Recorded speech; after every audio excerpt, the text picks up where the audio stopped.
Imagine that exactly 7 days from today, you are standing in front of a mirror, but the person you see in the mirror is not the old you.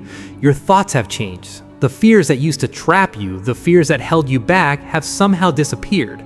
The situations that used to frighten you now stand before you as challenges, and you face them with a smile. It sounds a bit like a magical story, doesn't it? You might be thinking, if this were possible, it would be amazing. But this isn't magic.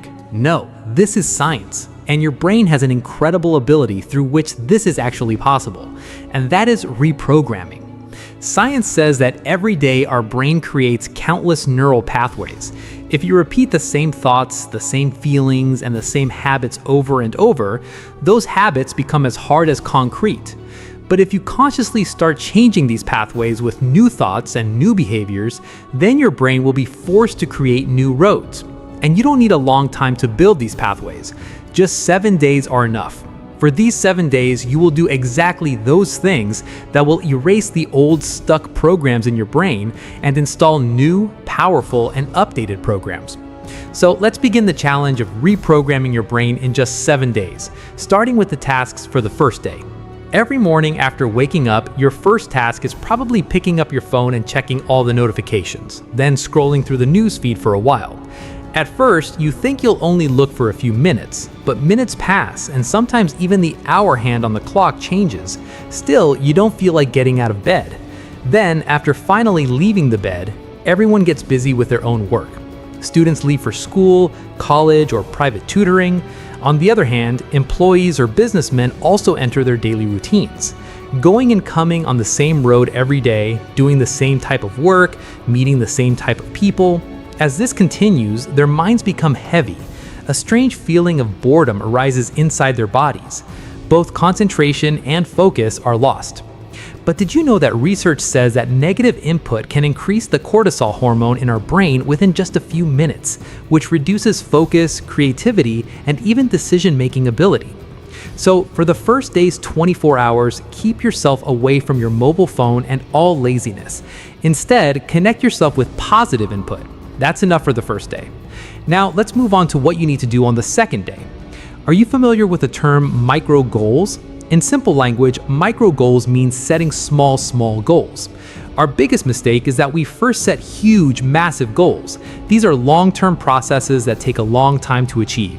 As a result, our brain over time starts losing its confidence and motivation to work because it doesn't feel good to not see success.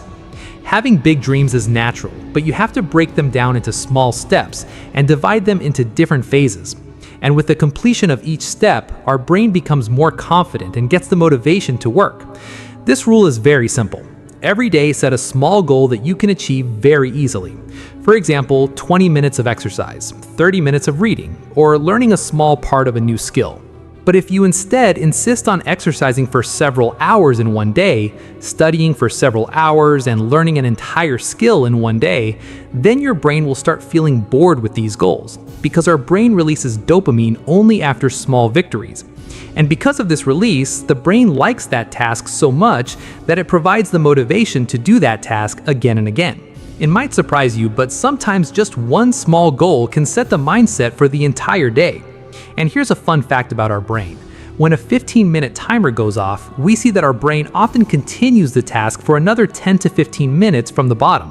This is called the goal gradient. Seeing even a little progress makes our brain feel drawn towards the finish line. So taking small steps to achieve goals or challenges is very important. On the third day, your task is to do affirmations and visualization. Every morning after waking up, you will stand in front of the mirror, look directly into your own eyes, and say, "I can do it. I will win." At first, it might feel a bit awkward. You might think, "Why am I talking to myself?" But believe me, if you say it repeatedly, your brain will start believing it as truth. Science says that when you talk to yourself, your brain actually starts creating new neural pathways. That means by repeatedly hearing those words, a shortcut is created in the brain that makes you confident. Then comes a task of visualization. Close your eyes for just 2 minutes and imagine that you have achieved your goal. Imagine you've gotten the best result on an exam or received a scholarship. Visualize that moment when you have your mark sheet in hand, you see your family's happy faces, and your friends are congratulating you.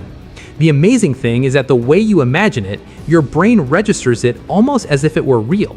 Here's an interesting fact from sports psychology. Olympic athletes don't just imagine winning the final match.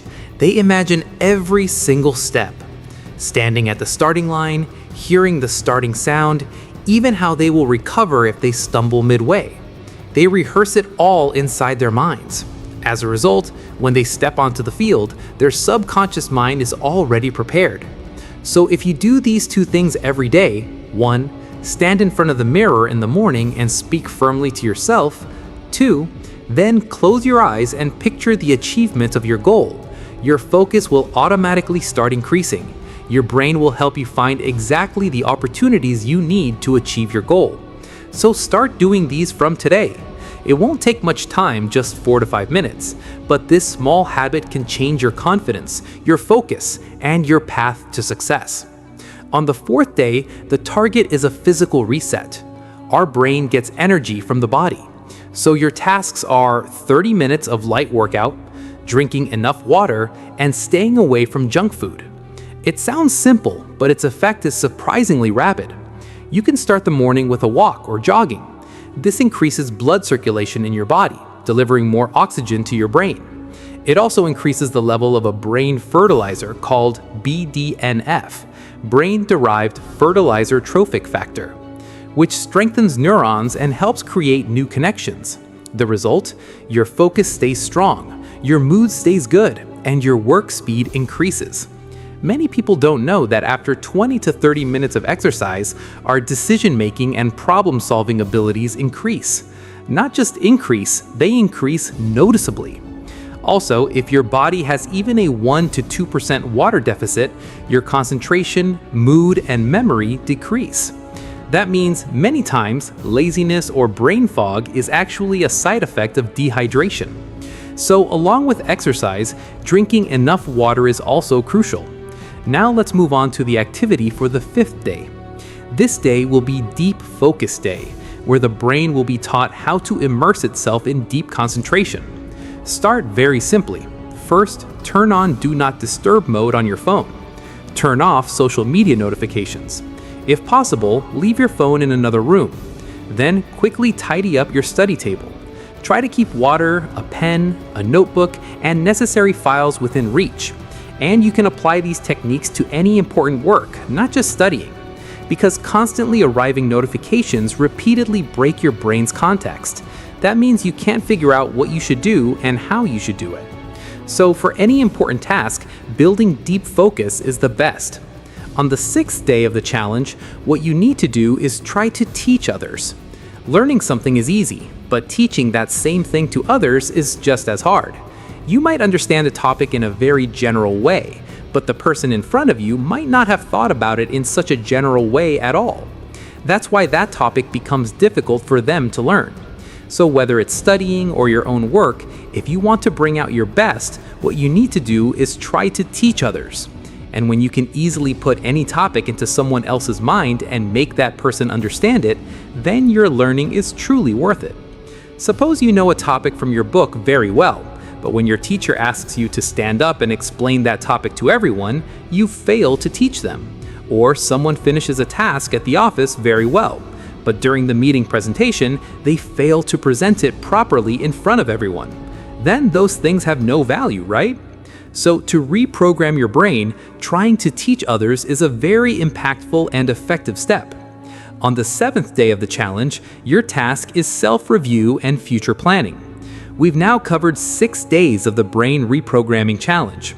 Finally, the 7th day is very important for us. In the 6 days of challenges, you've learned many new things, and on the 7th day, it's time to utilize or apply them. It's important to preview or observe exactly what you learned during these 6 days. You need to make a list of which tasks were easy for you and which were relatively difficult. Then, based on that list, you need to proceed. After setting your future goal, you also need to pay attention to whether your preferred tasks have any relation to achieving that target. If there is a relationship, then understand that you are moving in the right direction. If there's no relationship, then understand that your dream is meaningless. Instead, you have set your target based on idleness or someone else's demo. If this is truly the case, then you should change your target. And if changing the target is impossible, then you should change your habits. Then you will see that you become successful. So, friends, I hope today's video helps you program your entire brain.